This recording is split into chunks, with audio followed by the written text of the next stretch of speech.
What's up, QAA listeners? The fun games have begun. I found a way to connect to the internet. I'm sorry, boy. Welcome, listener, to Chapter 231 of the QAnon Anonymous podcast, the Conservapedia episode. As always, we are your hosts, Jake Rockatansky, Julian Fields, and Travis View. Sometimes, when you're online, it feels like the world is split into multiple, incompatible perceptions of reality. This is not a new development. In fact, in the mid-aughts, one man tried to create an isolated island of American Christian conservative thinking by launching a website called Conservapedia. Though it was advertised as being free from the supposed liberal bias of Wikipedia, Conservapedia became a home for pseudoscience, conspiracy theories, and general right-wing grievances. It even launched a project to create a new English translation of the Bible that was manlier and more conservative than previous translations. To help us understand the history of Conservapedia, we have recruited our resident Reddit atheist debunker, Travis, and he is going to walk us through the story of Conservapedia's creation and show off some of the latest additions to the online encyclopedia, which is still active after 17 years. 17. Q. So yeah, this is this actually came from a few requests of listeners, and it was a really good idea because I actually remember when the rise of Conservapedia, because this was basically right around the time of my interest in creationism, and this was a big part of this weird kind of like early wrestling between different forces online, trying to determine what exactly the online world would be used for. Would it be used for to spread a lot of nonsense ideas about pseudoscience, or would it be a sort of a bastion of rationality, I mean, he's certainly before his time, 2006, and you've already figured out that the internet is woke and it's gone woke and the woke mind virus is taken over and we got to fight back. Yeah. A lot of this, these ideas are very, very prescient. I guess they understood the idea that sort of the people who are trying to take control of, what were becoming the mainstream institutions of the internet, perhaps not entirely sympathetic to people who believed that the world is just a few thousand years old. So, we do complain a lot on the show about the negative products and byproducts of the internet. But if I were to list one of the internet's greatest creations, then I think, Wikipedia would have to be near the top. This is a multilingual, free encyclopedia written and maintained by a community of volunteers. This is a site where you can quickly get an overview of just about any subject in any domain, from pop culture to history to science and engineering and beyond. Now, obviously, it's not perfect. There's been controversies and legitimate criticisms, but I think it's the closest thing we have to this utopian vision of the purpose of the internet, where people can learn about anything they want at home for free. Yes, and I don't have to watch 2 advertisements back to back before I can scroll down to the section on JFK's death where it says controversy. Yeah, and I mean, I think that politically speaking, it is a bit questionable because it's pretty easy to manipulate if you have the resources. Right. Of course. But in general, you're right, I think, Travis. It is kind of, the closest we have, I think, to the kind of shining light on the hill. Yeah, is a really cool idea. But back in 2006, there was one man who was less than impressed with what Wikipedia had to offer. This man was Andrew Shafley. He decided that Wikipedia had an unfixable liberal bias, and he aimed to create a competitor more in line with Christian conservative values, Conservapedia. Now, this was a natural project for Andrew Shafley. Shafley is the son of conservative activist Phyllis Schlafly, who is best known for successfully campaigning against the Equal Rights Amendment of the Constitution in the 1970s. Andrew Shafley himself is well-educated. He earned a bachelor's degree in electrical engineering from Princeton and then a JD from Harvard Law School in 1991. But Andrew Shafley didn't find his calling as the founder of Conservapedia until he started teaching a group of homeschooled students history in his home of New Jersey. Now, what started as a small group in 2002 grew into a class of dozens of students. Does that even count as homeschooling if you're basically putting together a fake school? Well, I mean, They have kids coming in. It's he's I guess it's he connected with other parents who were homeschooling and he offered to teach history. And it wound up being a class of 50 plus students, which, I guess ironically is much larger than a lot of even public school classrooms. Yeah. So Everything was going fine in his classes until one day in 2006, a student turned in an assignment that dated the year of events with BCE, or before the Common Era. This is basically the secular version of dating years BC, or before Christ. This appalled Schlafly, and he promptly learned that the student got this dating convention from Wikipedia. Uh-oh. No good. It's so funny that this one kid, by just including an E, basically sent this guy off the deep end. Like, changed his life. That's right. Changed, yeah. Basically, this is what would consume Andrew Schlafly's time from that year until today. Amazing. Schlafly says that his suspicions of Wikipedia's bias were confirmed when his own edits to a Wikipedia entry on the controversy over teaching evolution in Kansas schools were repeatedly removed because they were obviously bullshit. I can't change it myself and keep it that way. Damn it. Do they not know I have 50 annoyed kids in a room who hate me? And so at age 46, Schlafly founded Conservapedia, and it used the same MediaWiki software that was used to build Wikipedia and a lot of other wikis. And you know what? There's really nothing wrong. This is sort of like I think a legitimate use of like the wiki software is creating your own personal volunteer database of whatever subject you think is interesting. Yeah, like how to fuck every single Pokemon. Or, which character is secretly gay. I mean, I look this up all the time to see, where's the best area to, mine for Tonto berries and, that sort of thing. Yeah. But he didn't really see it as, as some sort of like this weird walled off thing. He kind of viewed it as a correction. At first, Schlafly urged his students to post these brief, sometimes one-sentence entries on ancient history. He basically used his homeschool students as free labor in this Wikipedia project. Amazing. Fantastic. But the topics soon multiplied, and there were many contributors from all over the country who were sick of Wikipedia's supposed slant on things. The homepage for Conservapedia in those early days of 2006 explicitly laid out that the site was built by a sense of grievance. Welcome to Conservapedia, your conservative encyclopedia, an online encyclopedia you can trust. Tired of the liberal bias every time you search on Google and a Wikipedia page appears? On Wikipedia, AD is replaced by the anti-Christian CE. Christianity is not given any credit for the Renaissance. Liberal editors block certain conservative edits, and a page describing Wikipedia bias was taken completely down. Wikipedia has gone the way of CBS News. It's long overdue to have competition, like Fox News. Oh, boy. Here is a succinct and educational resource for you, your children, and your students. Conservapedia does not clutter its pages with trivia, vulgarity, political correctness, or gossip, as Wikipedia does. If you are a teacher or parent, you will much prefer using Conservapedia rather than Wikipedia. You will also prefer Conservapedia for yourself if you want information free from liberal or anti-Christian bias. Yeah, we have removed all nude statues. No one will be jacking off to this wiki. Schlafly himself, he clarified that Conservapedia had a particular point of view, and he was unapologetic about it. It's impossible for an encyclopedia to be neutral.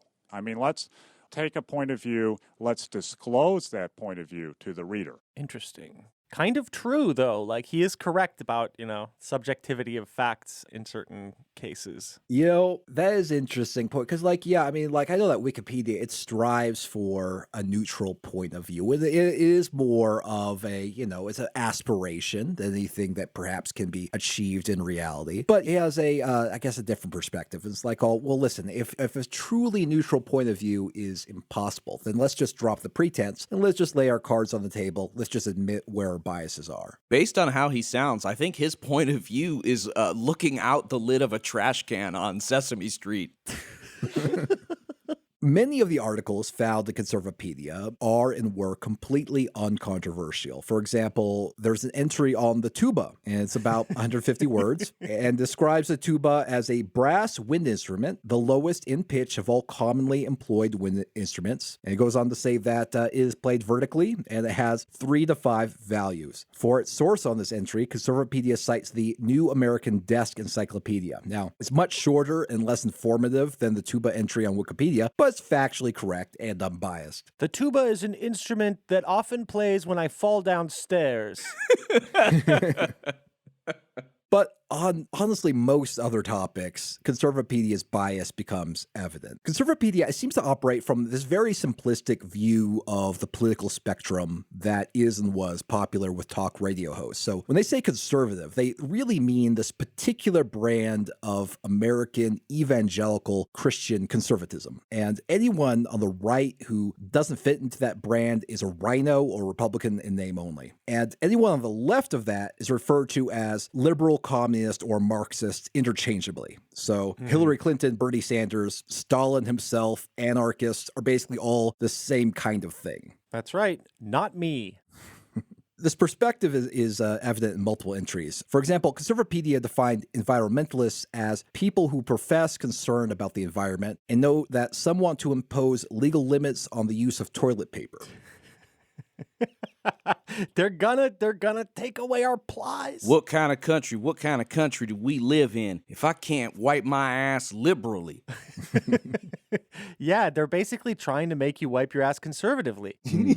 Yeah. What's your problem? There's an entry on the minimum wage, and a hike in the minimum wage was referred to as a controversial maneuver that increases the incentive for young people to drop out of school. Wow. Well, he wasn't lying about just basically being like, this is what I think. There's maybe some bias involved. But strangest of all, since its inception, Conservapedia has displayed a bias towards young Earth creationism. Now, not merely skepticism towards biological evolution, not merely creationism generally, but rather a belief that sometime between 6 and 10,000 years ago, the universe and the Earth were created in under a week. And this is based on a literal reading of the book of Genesis. Now, like I pointed out before, not only is this empirically wrong, it's also a minority viewpoint in global Christianity. Even many of the earliest Christian theologians believe that Genesis was more allegory than literal history. It's just so weird because like 10,000 years ago, that was about 1,000 years after the first known religious temple was built in modern-day Turkey. It was also about 500 years after humans first domesticated cattle, according to DNA analysis. Like 10,000 years ago, the first people to inhabit the American continent were around and hunting mastodon. People were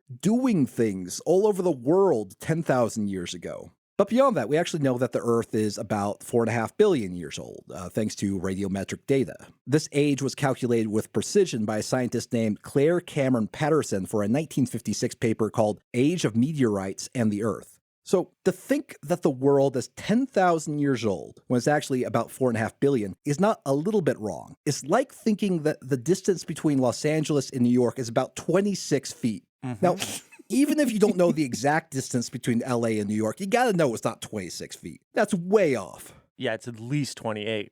I mean, it's gotta be, a few miles. Look, it's got to be at least 100 miles. Yeah. Or it's gotta 500 be- miles, like the song, I would walk 500 miles. He was singing about walking from LA to New York. Yeah, of course. And what about the bottles of beer on the wall? Like, is that also a measure of LA to New York? Yeah, absolutely. Probably about 10 bottles of beer.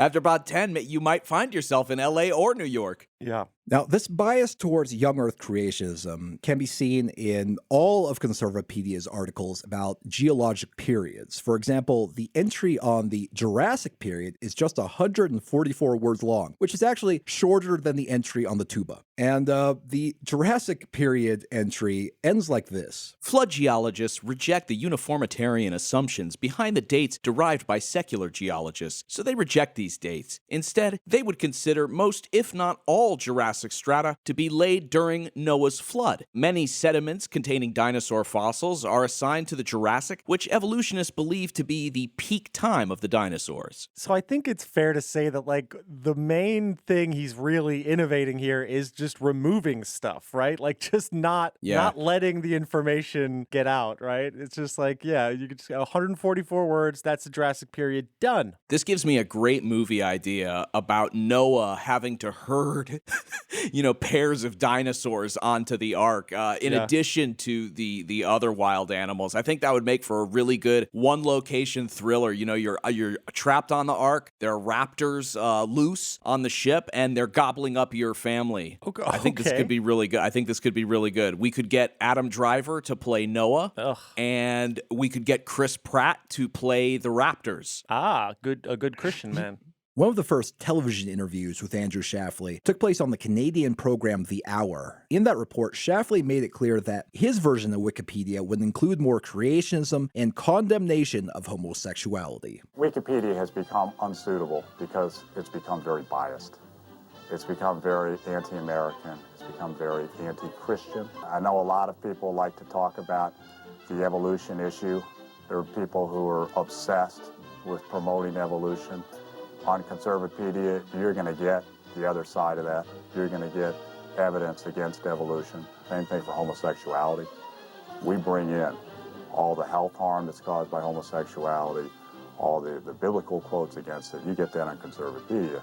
You're not going to get that sort of fair treatment on the Wikipedia entries. Oh, man, I've never seen someone who deserves a wedgie so much. Squinting What ass is that, nerd. like Looney Tunes music in the background? Dude, this literally looks like a Saturday night skit where, like, this guy's we're about to find out that he's got, balls but no penis. Yeah. You are obsessed with that skit. That is a very specific kind of imagery that I think would be funny for this gentleman. Now, the thing about wikis is that anyone is able to edit the entries, even if they aren't sympathetic to Conservapedia's cause. And so there were some people who attempted to change the Conservapedia entries so that their content was more in line with mainstream science, and that did not go over well. For example, there was a man named Dr. Peter Lipson, and he was an internist in Southfield, Michigan, and he repeatedly tried to amend an article on breast cancer to tone down Conservapedia's claim that abortion raises a woman's risk. The site's administrators, including Shafley, questioned his credentials and shut off debate. And so Lipson and some other disgruntled Conservapedia editors, most notably Trent Toulouse, formed a new wiki called Rational Wiki. And at first, Rational Wiki was mostly a forum to discuss ways of improving the scientific content of Conservapedia, but that changed on May 16th and 17th of 2007. On those days, every Conservapedia editor who was identifiable as a contributor to Rational Wiki was permabanned. So Oh my God. if you're going to participate in this competitor, you are banned forever. And they have a name for this event on Rational Wiki. It's called the Night of the Blunt Knives. Oh my God, the nerds are fighting in the digital fields. They're fighting to this day. There are, I mean, on Rational Wiki, there are long articles about Conservapedia, and on Rational on Conservapedia, there are these weird articles about like individual editors on Rational Wiki and how they like snack foods and how they must not value their health if they like snack foods and stuff. It's absolute insanity. Just, yeah, right. Bitter. It's like an old school, long running flame war. I love that. I love making an entry on my conservative version of Wikipedia for Trent Toulouse and just saying cunt. Once in 2009, Phyllis Shafley, she hosts a radio program, and she featured as her guest none other than her son, Andrew Shafley. And on that program, Andrew Shafley explained why it was important to quickly ban troublemakers, and even some teenage Conservapedia editors had the power to ban other editors if they caused trouble. We have about a dozen or so top-flight conservative administrators, and Dean is one of them. What do you do, Andy, if somebody tries to post something that's really obnoxious? We revert it almost immediately, and if it's an example of someone who cannot be rehabilitated, who's just got a very bad attitude or vandalizing the site, we block them immediately. And I must say that's a bit of mental exercise that is an empowering feeling to escort people out and kick them off the site. Even for teenagers, it's a valuable experience for them to see that there are bad guys out there, and the teenagers have blocking powers, and they can exclude people too, and that's valuable for them to learn that there are deceitful people out there who need to be blocked and excluded. Wow. Where did this guy get kicked out from? That he had to describe it as like, it feels good to grab them by the back of their wrists, slap cuffs on them, and escort them out of the internet. Well, I'll tell you where he was banned from, Wikipedia. And now that started a chain reaction where it's like, well, I'm a Wikipedia guy, turned into a Conservapedia guy, turned into a rational wiki guy. Oh my God. And something that's very valuable for the teenagers is learning how to block and ban. We want kids 13 to 17 to feel that power of the block and the ban. The ban hammer. Andy, what do you do if somebody's got a potty mouth on the website? Well, Mom, I kicked them right out. Yeah, I love it. And he's like, listen, we tried to teach them that we were correct about the tuba, but they wouldn't listen. And they kept coming back. And so, yeah, I feel pretty good calling security on these motherfuckers. I must say, Mom, it does feel really good to be the one doing the banning for once. Now, Conservapedia was brought to the attention of the scientific community thanks to what is known as the Lenski Affair. And the Lenski Affair concerns Andrew Shafley's attempt to challenge the E. coli long-term evolution experiment. And this is a famous ongoing study in experimental evolution led by Richard Lenski at the Michigan State University. Now, this is, I think, is really interesting. So the E. coli long-term evolution experiment, it addresses a major frustration in studying evolution, which is that it's impossible to go back in time. In order to research how the evolution of life happens, scientists have to look at the modern diversity of life, examine their phenotypes and genotypes, and make inferences about how life forms are related. Fossils, they can give us some clues about the kind of life that existed in the distant past, but only some creatures leave behind hard materials that can be fossilized. And even then, fossilization happens under the exact right conditions. So only a fraction of percent of creatures are ever fossilized. So the record is going to be incomplete necessarily. Yeah, I plan to just dissolve like a slug in salt water when I'm done here. I don't want to leave I don't want any trace. They're going to find like remnants of like home console, like hardware just around me. They'll be like, oh, this man had 2 Xboxes. He must have been a king. This is the only fossil of your father that we have, little Billy, and it is a half-crushed joint bent out of shape because he fell asleep on it.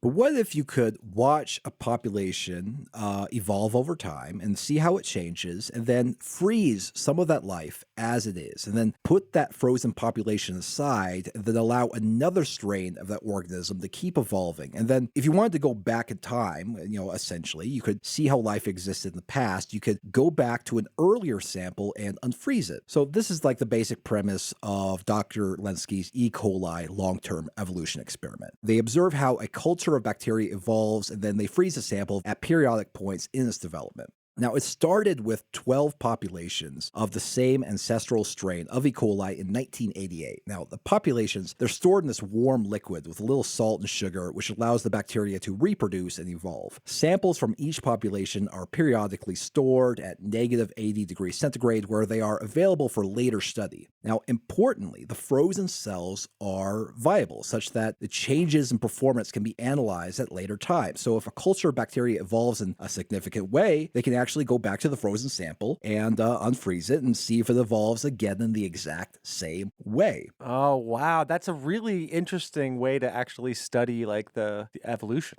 This is actually amazing. Of course, this pissed off that nerd. Yeah, I know. It sucks that it made them mad, because it is really cool, because it allows scientists to examine questions that have eluded scientists for many, many years. They can ask, is the process of adaptation by natural selection slow and gradual all the time, or are there periods of rapid change and stasis? So this can examine the evolutionary concept of punctuated equilibrium, which was developed by Niles Eldredge and Stephen Gould. Or Or, does fitness eventually reach some kind of like maximum level? Or can organisms just keep improving forever, even in a constant environment? Will the separate populations achieve the same fitness peaks? Or will some discover better solutions for their ecological niche than others? If the populations reach the same level of fitness, does that imply the same underlying genetic changes? It's really fascinating stuff. And as expected in the experiment, even after thousands of generations of mutations, the changes are usually pretty minor. However, in 2008, researchers published an extraordinary discovery about the evolution of E. coli. So the discovery is actually made in 2003. So scientists noticed something that was very strange in one of the 12 flasks. It had become a lot cloudier than the others. So in a microbiology lab, that usually means that the bacteria has experienced a population explosion. At first, the team suspected that some of the other species of bacteria had slipped into the flask and was breeding quickly. But they found that the flask was packed with E. coli, descendants of the original ancestor that Lenski had used to start the entire experiment. Now, somehow, the bacteria in this one flask had evolved a way to grow much, much faster than the other bacteria. The scientists determined that the bacteria had made a very drastic switch. What happens is that they weren't just feeding on the glucose, the sugar, anymore. They're also feeding on another compound called citrate. Now, citrate is an ingredient in the broth where the E. coli grows in this experiment. Now, it's not supposed to be food. Instead, it helps keep the minerals in the broth from in the right balance for E. coli to grow. This is very weird to them because E. coli typically can't feed on citrate in the presence of oxygen. But then one of the E. coli guys was like, you boys thinking what I'm thinking? I think I want to eat this. I know we're not supposed to, but I want to eat this shoe. Yeah, that's basically it. So it was just a shocking discovery, and what it basically meant is that the bacteria had evolved the ability to feed on something that isn't normally food. And this wasn't just a case of natural selection enabling a species to do something better. The population had evolved the ability to do something new. And they have it frozen in labs so they can watch it happen over and over again if they are so inclined. Very cool stuff. Yeah, this is a lot like when humanity evolved to be able to digest Uncrustables and Jake was created. Well, I would argue that I actually devolved. That basically once the pandemic hit, I realized that instead of cooking and eating healthy meals, that I could order McDonald's most nights out of the week, and so my body sort of evolved. To adapt to that, to process that new compound that I wasn't supposed to be processing. I do love the idea of like basically freezing something at like every step of its evolution or freezing part of the population and then kind of being able to unfreeze it to like compare it and see, hey, actually maybe it'll not develop the ability to eat this this substance or whatever. I mean, I have an ape that I've frozen every year since 1983. This gives me another great idea for a movie where like an evil corporation basically unfreezes like 20 people from like, I don't know, 20 different eras, a couple hundred years apart, and then makes them compete in some kind of, like Squid Game style, battle royale. Okay. So the pitch would be, it's Squid Game meets Bill and Ted's Excellent Adventure. Dude, that's a great pitch. That's a great pitch. I'm leaving the podcast today. I'm going to sell that right now. All right, Travis, tell us more about E. coli. So what happened is that in 2008, the publication New Scientist published an article describing the results of this experiment, and it was brought to the attention of Andrew Shafley. Shafley was, of course, not happy with the suggestion that evolution was, observed experimentally in a lab, and so he sought to show why it must have been mistaken. Shafley contacted Lenski to request the raw data. Lenski explained that the relevant data was in the paper, and Shafley fundamentally misunderstood it. Shafley wrote again and requested the data, to which Lenski wrote this very long, scathing response, explaining why Shafley's response was nonsense and not in good faith. Now, I've edited an abridged version of the letter here, but this is something that was essentially legendary to the kinds of nerds who read science blogs in the aughts, like myself. Yeah, this was an epic own. This was just a huge epic own. Shafley destroyed by Lenski. I offer this lengthy reply because I am an educator as well as a scientist. It is my sincere hope that some readers might learn something from this exchange, even if you do not. First, it seems that reading might not be your strongest suit given your initial letter, which showed that you had not read our paper, and given subsequent conversations with your followers in which you wrote that you still had not bothered to read our paper. You wrote, quote, "I did skim Lenski's paper." If you have not even read the original paper, how do you have any basis of understanding from which to question, much less criticize, the data that are presented therein? Second, your capacity to misinterpret and or misrepresent facts is plain in the third request in your first letter, where you said, quote, "In addition, there is skepticism that 3 new and useful proteins appeared in the colony around generation 20,000. The statement was followed by a link to a news article from New Scientist that briefly reported on our work. I assumed you had simply misunderstood that article because there is not even a mention of proteins anywhere in the news article. As I replied, quote, "We make no such claim anywhere in our paper, nor do I think it is correct. Proteins do not, quote, appear out of the blue in any case." As further evidence of your inability to keep even a few simple facts straight, you later wrote the following, quote, "It," my reply, "did clarify that his claims are not as strong as some evolutionists have insisted, but no competent biologist would, after reading our paper with any care, insist or even suggest that, quote, 3 new and useful proteins appeared in the colony around generation 20,000, or any similar nonsense. It is only in your letter and in your acolytes' confused interpretation of our paper that I have ever seen such a claim. Am I or the reporter for New Scientist somehow responsible for the confusion that reflects your own laziness and apparent inability to distinguish between a scientific paper, a news article, and a confused summary posted by an acolyte on your own website? Third, it is apparent to me and many others who have followed this exchange and your online discussions of how to proceed that you are not acting in good faith in requests for data. From the posted discussion on your website, it is obvious that you lack any expertise in the relevant fields. Several of your acolytes have pointed this out to you, and that your motives are unclear or questionable at best. But you and your cronies dismissed their concerns as rants and even expelled some of them from posting on your website. Several also pointed out that I had very quickly and straightforwardly responded that the methods and data supporting the evolution of the citrate utilization capacity are already provided in our paper. As further evidence of the absence of good faith discussion about our research, in the discussion thread that began even before you sent your first email to me, I counted the words fraud or fraudulent being used more than 10 times, including one acolyte, Tony T. Tony Tiara. It's gotta be him.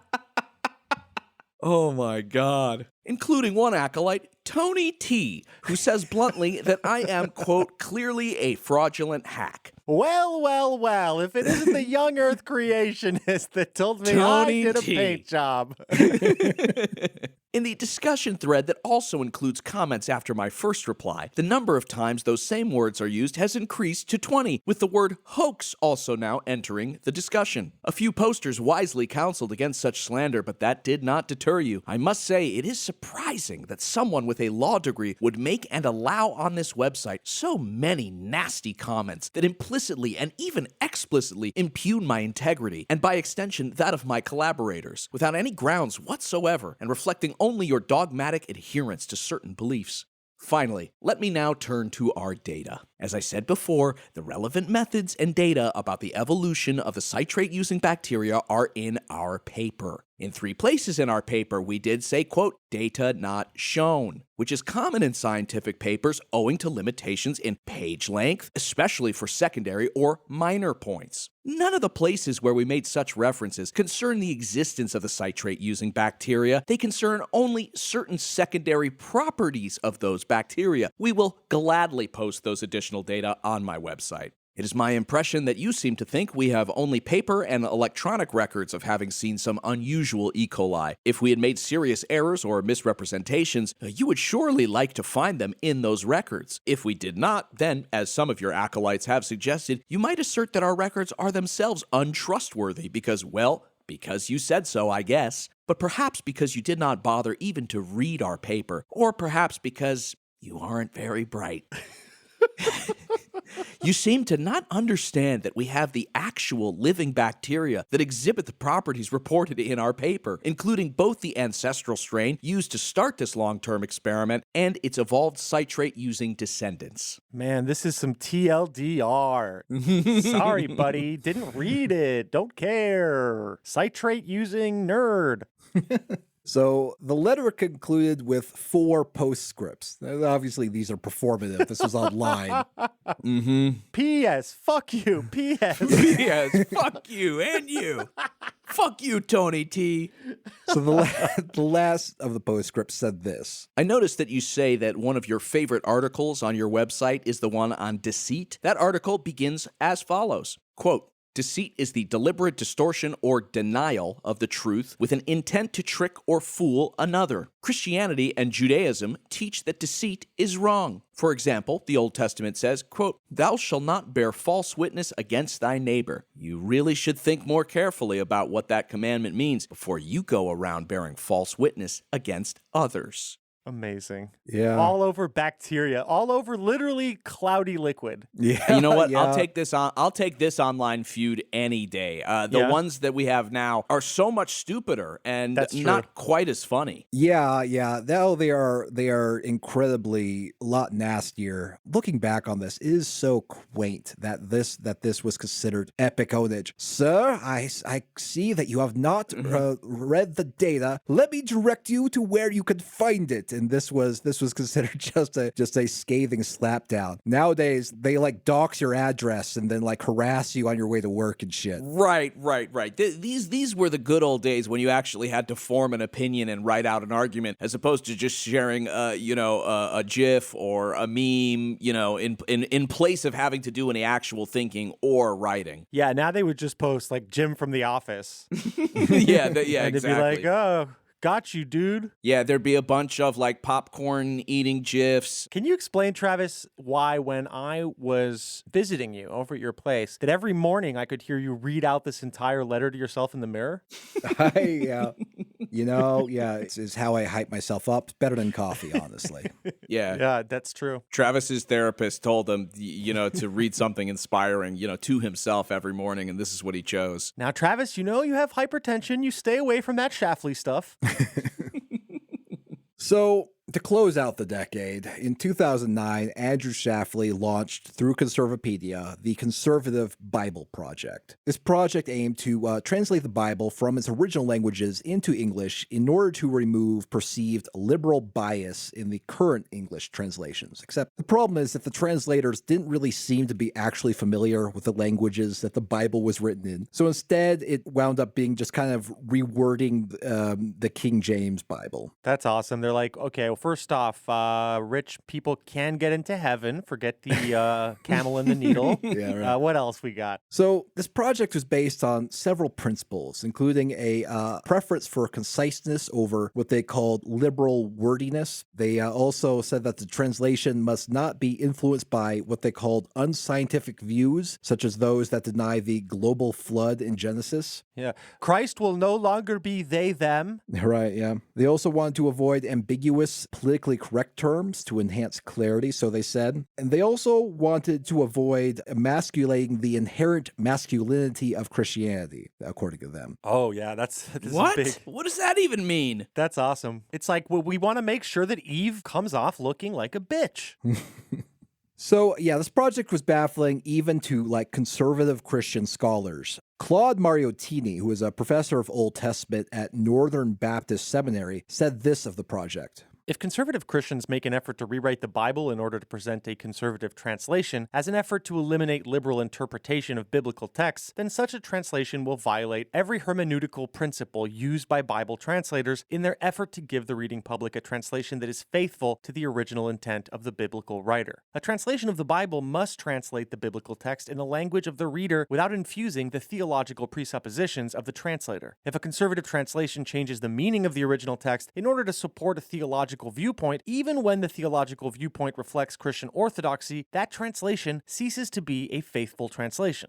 when you read passages of this translation of the Bible, translation's used in not even a loose term. It's totally detached from any meaning of translation. But when you read their new version, it's pretty clear that they translated it through the lens of conservative versus liberal culture wars. Oh my God. Today they would just be like, Jesus got canceled and shit. Oh, I can just so unbearable. You fucking annoying bastards. That is basically it. So I'll give you a couple examples here. So this is the King James version of Luke 11:53 and 54. And as he said these things unto them, the scribes and the Pharisees began to urge him vehemently, and to provoke him to speak of many things, laying wait for him, and seeking to catch something out of his mouth, that they might accuse him.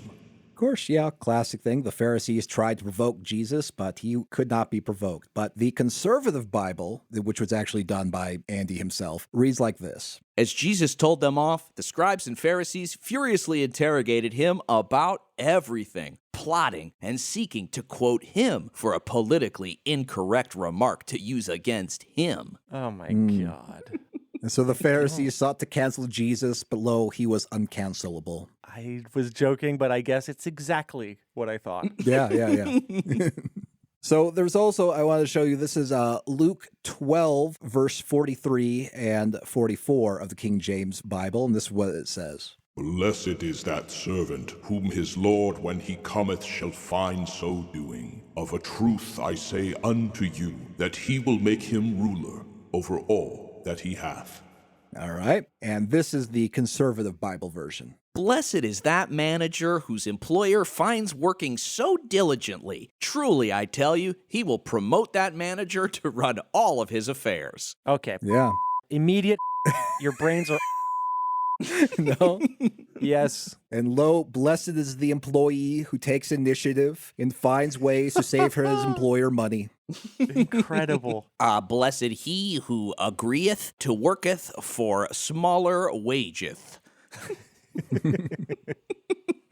I have one more example for you. This is from the King James Bibles. So 1 Corinthians verse 1:17. For Christ sent me not to baptize, but to preach the gospel, not with wisdom of words, lest the cross of Christ should be made of none effect. And then that turns into this. In any case, Christ didn't send me to baptize. He sent me to preach the gospel, but not with the kind of liberal claptrap that would make Christ's sacrifice ineffectual. Dude, you're putting This liberal is claptrap unreal. in the Bible. Oh my God, how is this guy even taking himself seriously? You call yourself a Bible reader and you're like you're turning it into like a workplace comedy? Like, come on.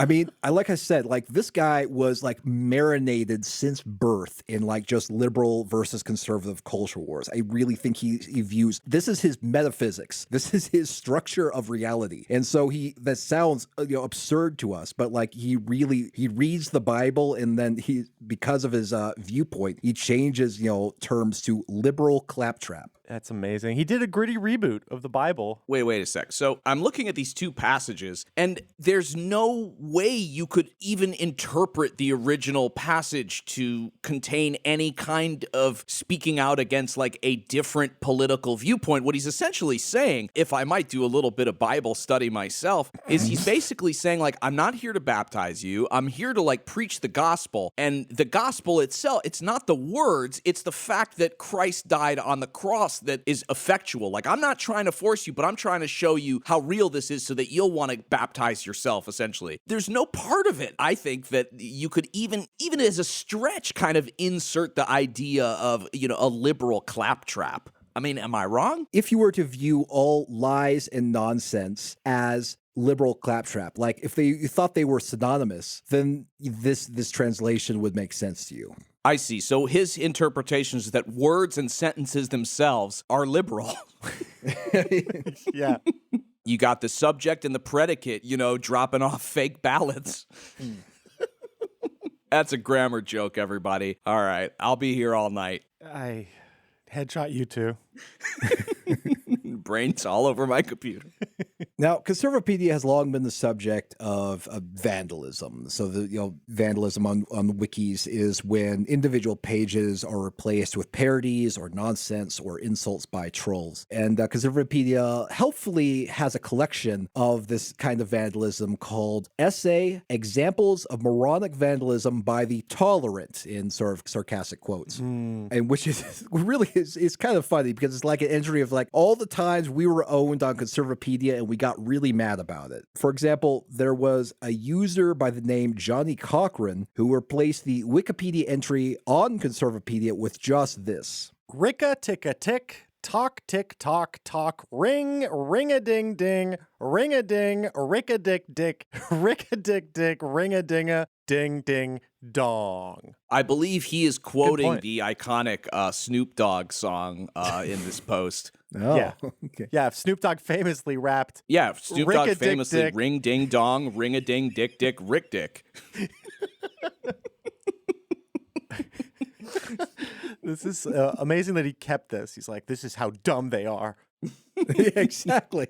Yeah, they preserved this specifically to show, look at what they're doing to our Conservapedia. Here is a list of all of Drill's tweets. There's also someone who went by the name Boogerman who added this to Conservapedia's entry on homosexuality. Homosexuality is a sexual attraction between members of the same sex. It is approved by the Bible as an egregiously cool act. Also, Jesus himself enjoyed a good homosexual orgy now and then. Of course, this can only be found in the Bible. Uncut, the proper Bible. Holy shit. Yeah. Some of the trolling was a little more subtle. For example, someone added this line to an entry on dinosaurs, which references the 1956 film Godzilla. A documentary exists starring the American actor Raymond Burr in which a dinosaur menaces mainland Japan, but the veracity of the film is disputed. Nice.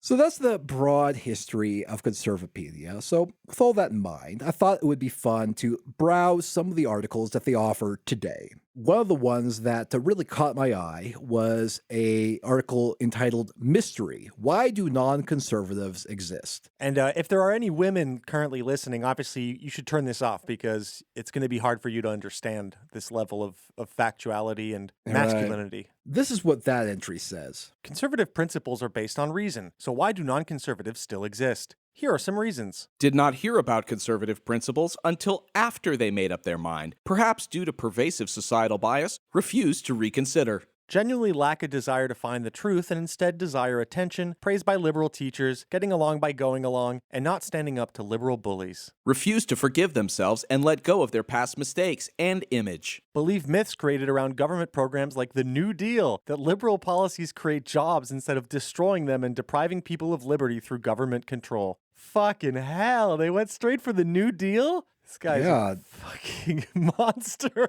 The next one is fooled by the demonizing of conservatives and mistakenly feel that conservative benefits are available only to those who are from an intact family or privileged background. Oh my God, conservative benefits. Ugh. Jesus Christ. Refuse to rise above their personal temptations, often self-destructive, and hate conservatives who criticize their self-indulgent behavior. Feel that they deserve to make more money than they do, as in public school teachers, university professors, and scientists, and refuse to rise above self-interest. Oh my God, public school teachers, you fucking piece of shit. The reason why you're not a conservative is that you think you deserve more money. If there's like one job that like kind of has inherent value, it's a public school teacher. It's so difficult to do, and you put up with so much bullshit. And I'm sure there's plenty of bad ones, of course, but like, man, I can't think of like a more virtuous job.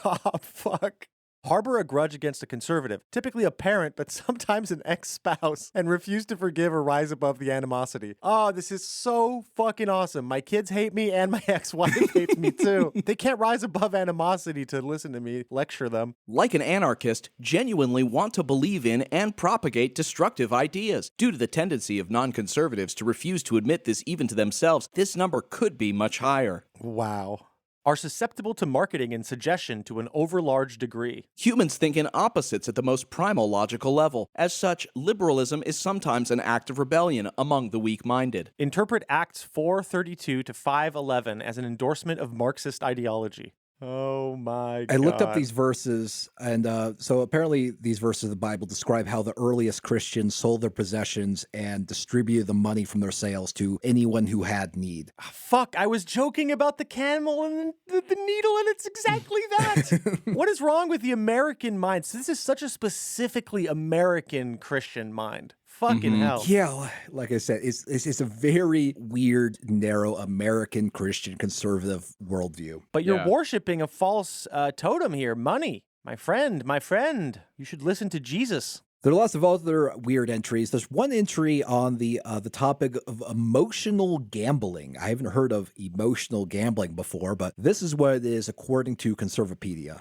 Emotional gambling is investing one's emotions in the uncertain outcome of an otherwise meaningless event, such as a sports contest. It is similar to gambling, except no money is at stake. Emotional gambling, like other kinds of gambling behavior, is highly addictive and can threaten the addict's capacity for a normal, healthy life. In that respect alone, it can be considered sinful. Emotional gambling distracts people's time and energy away from productive activities, such as reading the Bible. So he's saying that caring about sports is a form of emotional gambling. Holy shit, that's awesome. You sports ball people will better start reading the Bible. My 11th commandment is as follows. While watching the big game, one must not feel any sort of excitement or emotion, whether thy team winneth or loseth. Do not change the amount of chicken wings that you are consuming according to your mirth for your team. Do not call your friends and invite them over for a day of fun and excitement, a small escape from the drudgery of your normal life. You must experience this supposedly fun event as you would any other.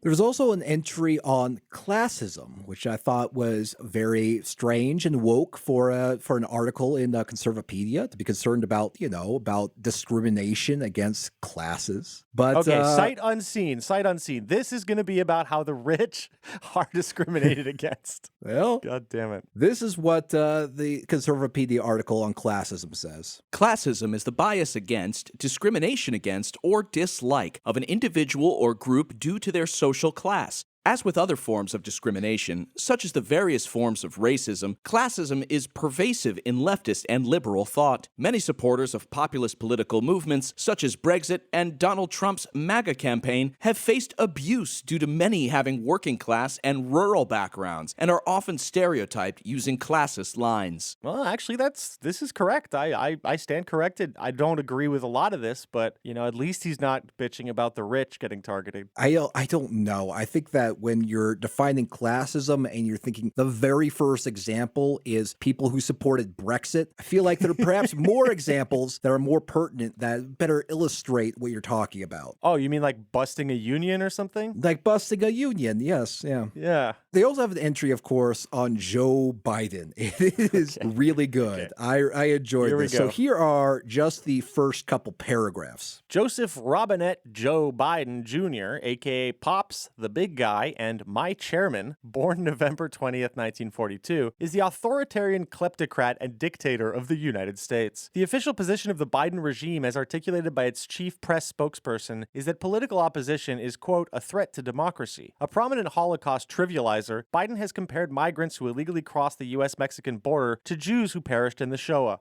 Okay, now we're doing some fucking ninja, we're doing some gymnastics, hell yes. Yeah, so that's good. There's also this section headlined Dictatorial Career. Country, United States. Military service, 4F. Highest rank attained, junta leader. Political beliefs, socialism with Chinese characteristics. Communism, Xi Jinping thought. Well, I mean, he thinks like him. Marxism, liberalism, white supremacy. Kakistocracy. Political party, Democratic Party. Date of dictatorship, November 4th, 2020. Holy shit, man. Imagine coming here for information. This is fucking amazing. Yeah, this Just is scrambling insane. your brain. Trying to wrap my head around Xi Jinping thought.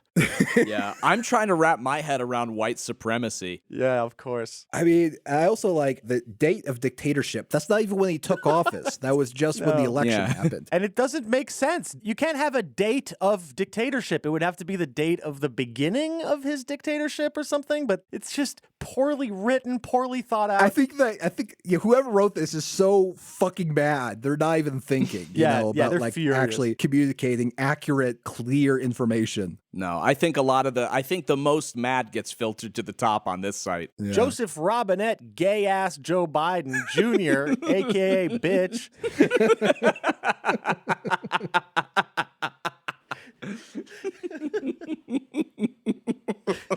They might as well have written that. It would be funnier. Yeah, absolutely. I was kind of curious to see how Conservapedia handles current events. Now, quite recently, 4 leaders of the Proud Boys were convicted of seditious conspiracy for their involvement in the events of January 6th. So I wanted to see what the entry on the Proud Boys looked like. And here's what Conservapedia has to say about that particular domestic extremist movement. The Proud Boys are a multiracial, multicultural, multi-ethnic, international conservative or paleoconservative fraternal organization. Proud Boys describe themselves as Western chauvinists and espouse pro-Second Amendment, pro-free speech, anti-illegal immigration, anti-fascist, and anti-racist views. Let me guess, the kind of fascists you're thinking about are the Stalin kind. Yeah. That's awesome. Yeah, I thought that was a weird way to, describe the Proud Boys as anti-fascist and anti-racist. So the actual convictions of the 4 Proud Boys are described this way. Federal prosecutors and defense attorneys delivered opening statements on January 12, 2023 in the seditious conspiracy show trial of former Proud Boys leader Enrique Tarrio and 4 other members. On May 4th, 2023, Enrique Tarrio, Ethan Nordine, Joseph Biggs, Zachary Rail were falsely convicted of sedition and other alleged felonies. Jurors did not reach a unanimous verdict on the sedition charge for Dominic Pizzola, but he was falsely convicted of other trumped-up charges. I mean, like, trumped-up charges, that's not encyclopedic concept, No, this is more like opinionpedia. If you ever wanted just an entire wiki based on what your racist Fox News grandpa thinks. Yeah. It's just furious all the time. This is a good stress test. Yeah, you're like, Dad shut down when I started to talk about this. Better go to Conservapedia and see what he believes. Yeah, this is actually like a guide on how to become a son again to your father that you're estranged from. Conservapedia doesn't just have a problem with mainstream biology and geology, it also has a problem with mainstream physics. For some reason, it has this beef with relativity, as described by Albert Einstein. So Conservapedia has an entry on E equals mc squared, the equation that is supposed to describe the equivalence of mass and energy. More like Jew equal MC bad. So... here's how the equation is described on the E equals mc squared Conservapedia page. Numerous attempts to derive E equals mc squared from first principles have failed. Political pressure, however, has since made it impossible for anyone pursuing an academic career in science to even question the validity of this nonsensical equation. Simply put, E equals mc squared is liberal claptrap. God damn it. Does liberal claptrap have an entry on the site? He uses it quite often. Yeah. Let me check, actually. Oh, yes, please look it up for me afterwards, yeah. Yeah, it just says, things I don't like. Physicists have never been able to unify light with matter, despite more than $1 billion worth of attempts, and it is likely impossible to ever do so. Biblical scientific foreknowledge predicts that there is no unified theory of light and matter because they were created at different times, in different ways, as described in the book of Genesis. Okay, so... So once again, do not be fooled by modern science coming in and discovering new things. They got it right the first time in the book from 1,000 years ago. Numerous attempts to derive 1 + 1 = 2 have failed.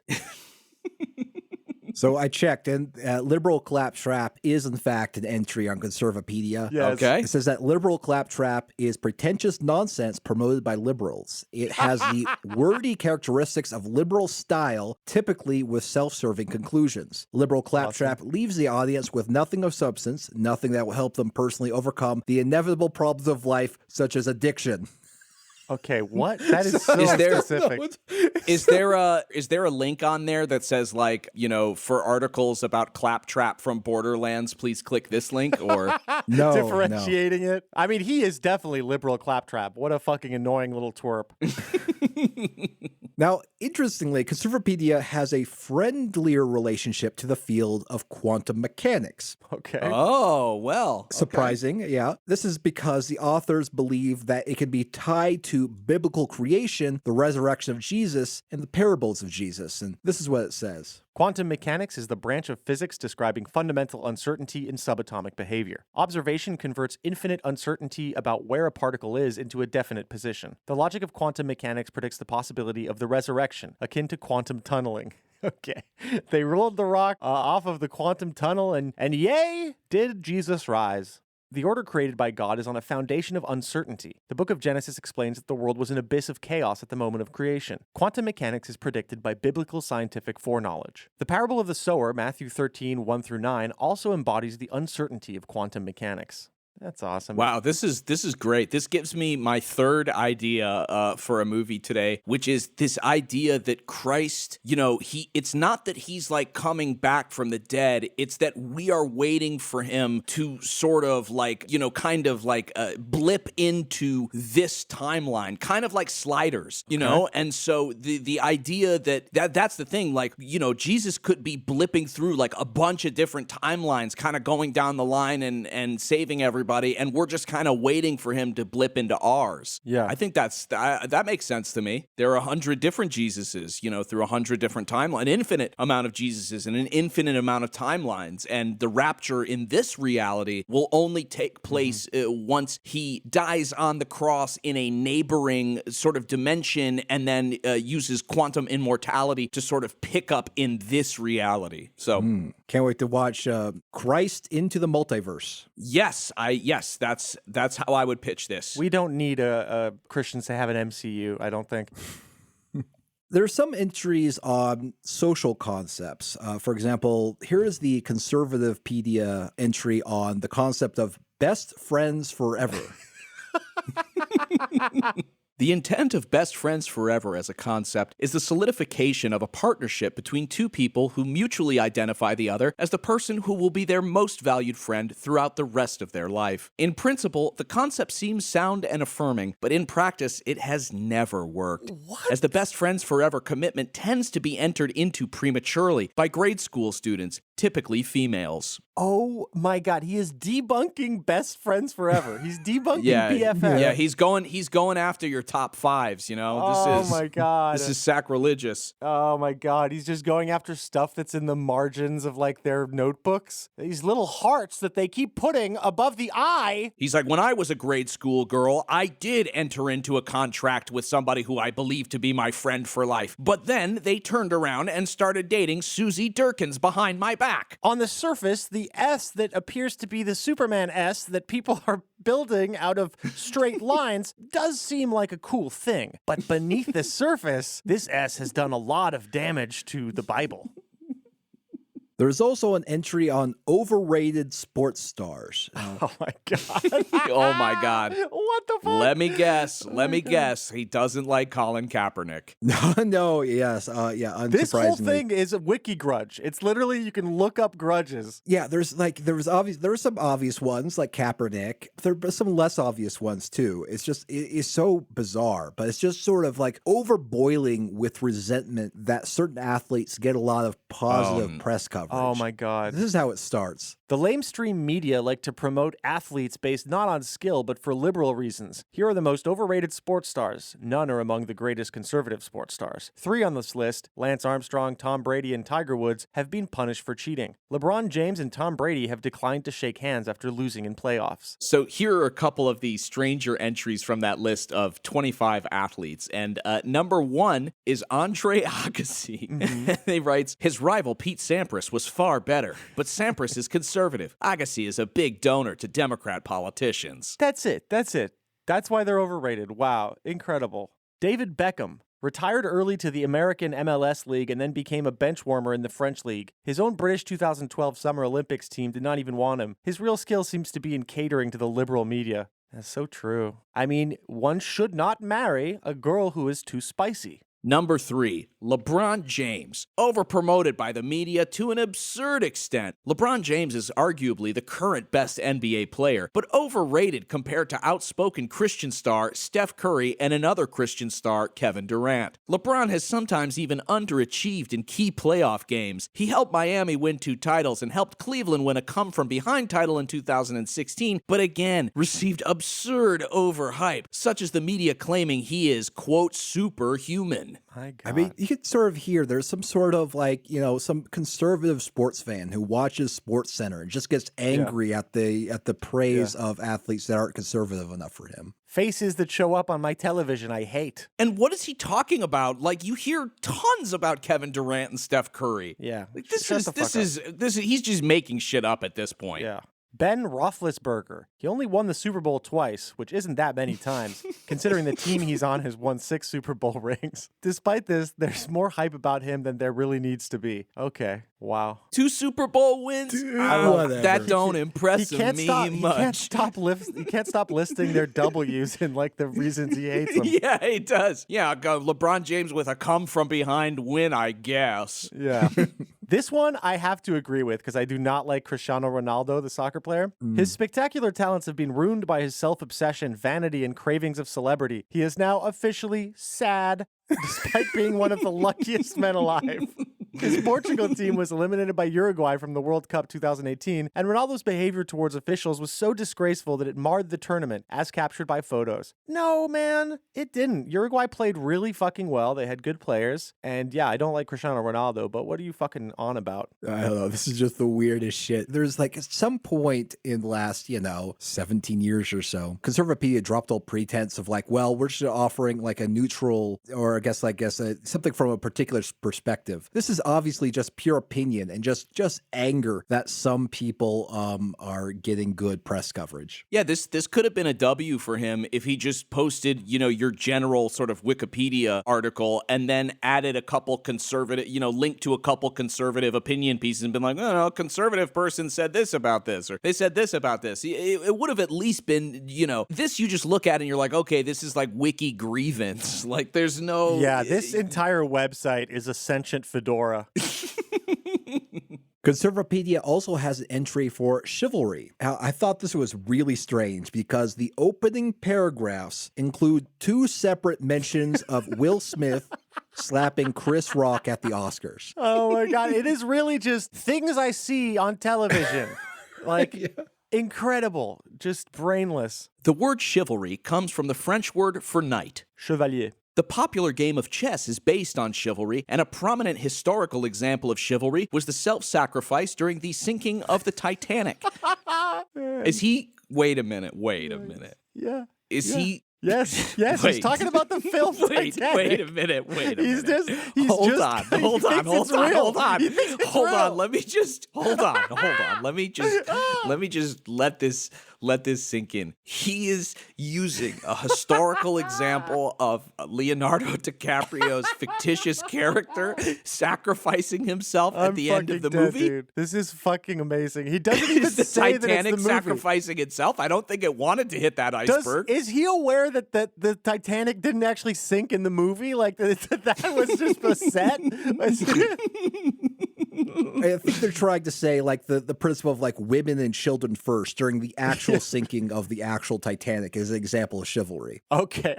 Fair. Well, he should have mentioned that because it sounds like he thinks that the movie is real. Yeah. What's really confusing to me is that where I talk about historical chivalry, I was like, oh yes, the medieval system, right? You're talking about where the concept actually originated. No, I'm thinking about early 20th century, the Titanic. That's right. Well, I think we know what he's actually thinking of. He's thinking of Leo slowly floating beneath the water as Rose, that freaking shrew, lets him die for no reason because he could have fit. He continues, he says, in 2022, an example of chivalry was Will Smith face-slapping Chris Rock on stage at the Academy Awards for Rock's unfunny joke about Smith's wife. Oh my God, it's like face-slapping, okay? He did not slap his butt and go, hey, Good on you. Leftists hate chivalry, perhaps because it is intrinsically heterosexual. Okay. By undermining chivalry, leftists erode the cultural support of heterosexuality. Liberals hypocritically banned Will Smith for 10 years for his act of chivalry at the Oscars in 2022, even though movies depend on similar displays of chivalry in order to attract viewers. Okay, let's be clear. Knights are the gayest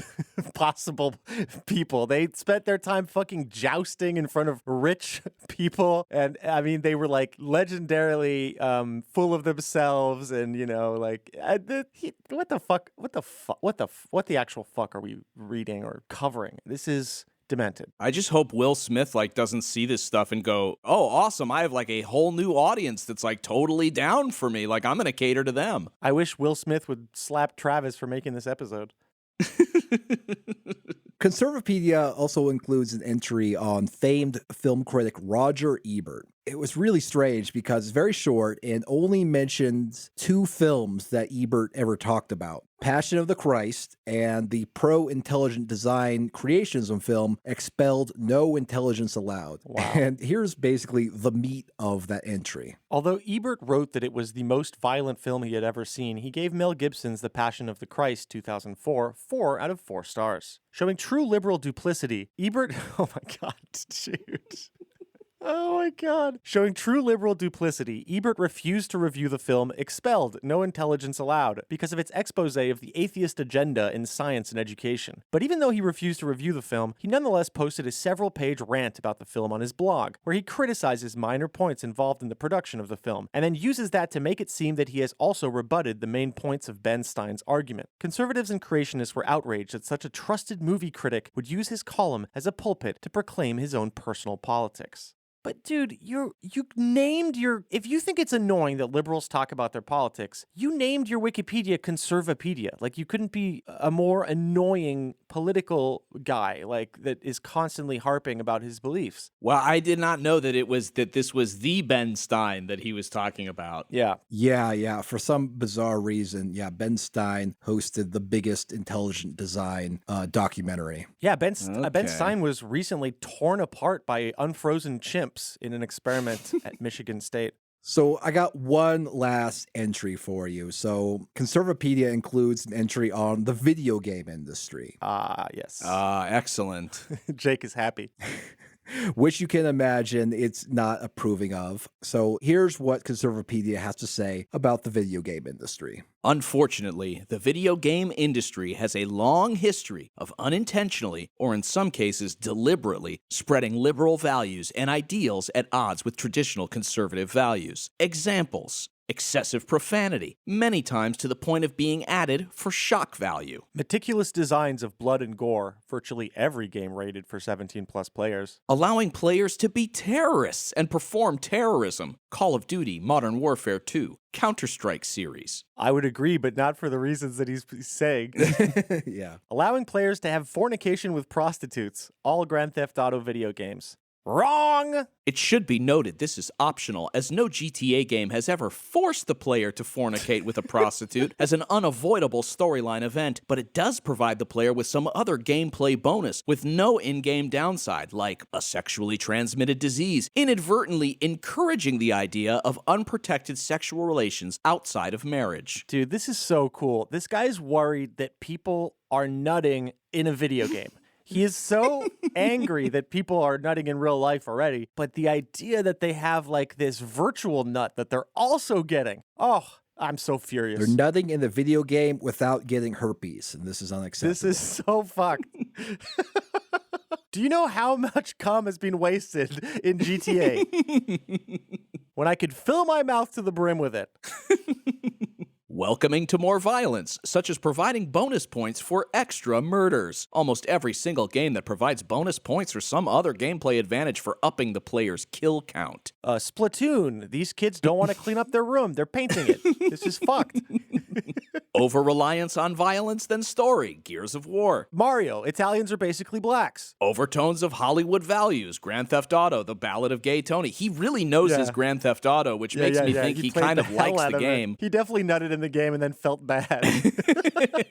He had that digital post-nut clarity. I know, yeah, you really enjoy your drive with the radio blaring. Allowing players to gamble in Las Vegas-themed casinos and borrow money from mafia bosses, Grand Theft Auto San Andreas, after completing a flight school. Jesus, they really investigated this, huh? Yeah, right. Yeah, they really, here we go again. In which I have all achievements. The last one is encourages radical terrorism, Red Faction, Guerrilla. Great game. Man, you can play as the Soviets in Red Alert. I think that he just doesn't like that it has the word like red in the title. Yeah, well, a guerrilla, it's like communist guerrillas. But also, you're basically uprising against a tyrannical corporation on Mars. And so this probably has Marxist undertones he doesn't appreciate. That game had really cool, like, destructible environments, though. I was one of the first ones that had, like, fully destructible environments that I can remember playing. I love, like, imagining that there is an evil corporation on Mars and being like, actually, I think they're the good guys in the imaginary world. Oh, incredible brain. So that's Conservapedia, and it is still very much active today. Actually, I checked the changes log on Conservapedia, and Andrew Shafley is recorded as making updates and edits as recently as earlier today. So he is still at it. Well, I guess we can take this moment to say, how's it going, buddy? How was the episode? Did you enjoy it, Andrew? Yeah, it's a lot of fun. Real blast from the past, and I guess incredible. It's not quite as famous as it used to be because Andrew Shafley was so prescient. The world has kind of moved past him. Well, there's a lot of new things to be angry about and have an opinion on. So he's he's gonna have entries for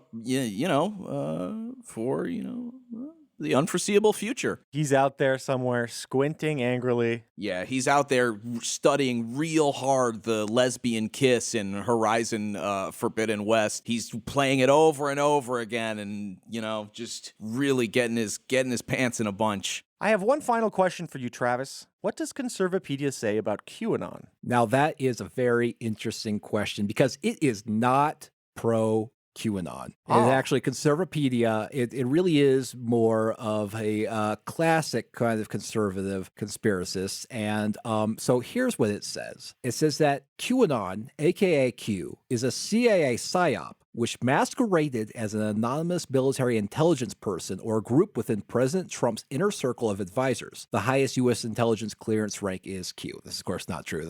It's just Department of Energy rank, but whatever. So it goes on to say, the purpose of QAnon is to neutralize opposition, similar to Operation Trust, which was a Bolshevik counterintelligence operation run from 1921 to 1926. Man, this is awesome. It was written by Flynn. It's the communist CIA. Yeah, it's exactly.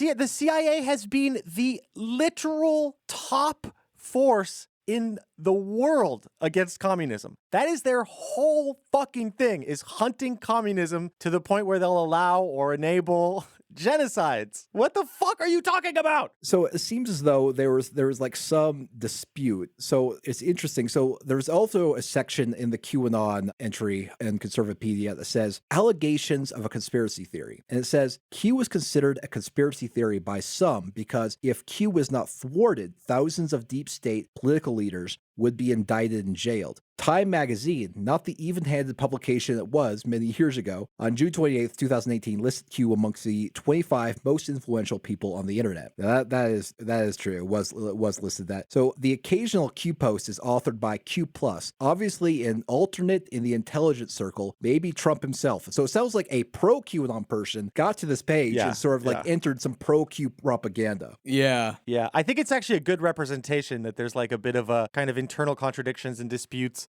among like red-pilled conservatives about QAnon. Yeah. I mean, again, like Michael Flynn, who we've always considered, incredibly kind of positive about the QAnon movement and encouraging and going on like Q shows and stuff like that. He's also said this about the CIA, and it's so it is like it's a type of being red-pilled now, is like being this kind of like anti-QAnon or QAnon skeptic. So it's interesting. So if you go to the talk page on the Conservapedia entry on QAnon, someone who goes by the name J. Pat asks, credible or no? And credible is spelled with a Q. And they say, I don't follow QAnon stuff, but I am affiliated with enough people that do. I see the content often, and much of that has come to pass that didn't pan out. So is Q credible? I find it fascinating how Democrats know all about Q, maybe more than right-wing folk. Q is demonized and has terroristic tendencies according to leading Democrats. I see much of it that is patriotic, much talk invoking God. Democrats should ignore and dismiss, like they do Rush Limbaugh, fans as a fringe group. They are not. It is a serious threat. Or is made into a serious threat for their political ends. It could be undercover intelligence agencies, counter cyber warfare. Regardless, it is here to stay. Big tech bans it all day long. It just reappears the same people under a new account. Okay, cool. Well, Conservapedia, congratulations. What a good website. I'm glad it's out there. I'm going to go and make an entry on Travis View. Perfect. Yeah, actually, that's not a bad idea. Maybe we can have competing entries about him. I mean, after this, Andrew is definitely going to make an entry about us, so I look forward to it. Yeah. All right. Fair enough. We deserve it. Thanks for listening to another episode of Liberal Claptrap Podcast, QAnon Anonymous. You can go to patreon.com/QAnon Anonymous and sub for $5 a month. You'll get a whole second episode every week, plus access to our entire archive of premium episodes and the ongoing miniseries like Trickle Down and Man Clan. If you're already a subscriber, thanks so much. It helps us stay advertising free and editorially independent. For everything else, we have a website, QAnonanonymous.com. Go check it out. Listener, until next week, may the deep dish bless you and keep you. It's not a conspiracy, it's fact. And now, today's auto cue. The conservatives are going to redo the Bible. Not all conservatives, but there's a group, and it's on Conservapedia, that clown-ass website we've quoted in the past. And they've put together a project where they're going to weed out all the liberal passages in the Bible. First of all, good luck to you. It's going to take you decades. Okay, if you read the Bible, you have to take out all the things about helping the poor, helping the needy, helping the sick, etc., etc. You got to almost obliterate the New Testament. I don't know if anything's going to be left. They want to redefine some words like word. Okay, I don't know why they want to do that. Like miracle. I don't know how they're going to redefine miracle, but here's my favorite one. They want to redefine the word peace, probably so that it means war. And they say the whole point of this is to take away the framework, and I'm quoting here, again, of liberal bias in the Bible. I mean, come on, man. I mean, you know how Stephen Colbert said reality has a well-known liberal bias? Conservatives are now against the Bible because it has a well-known liberal bias.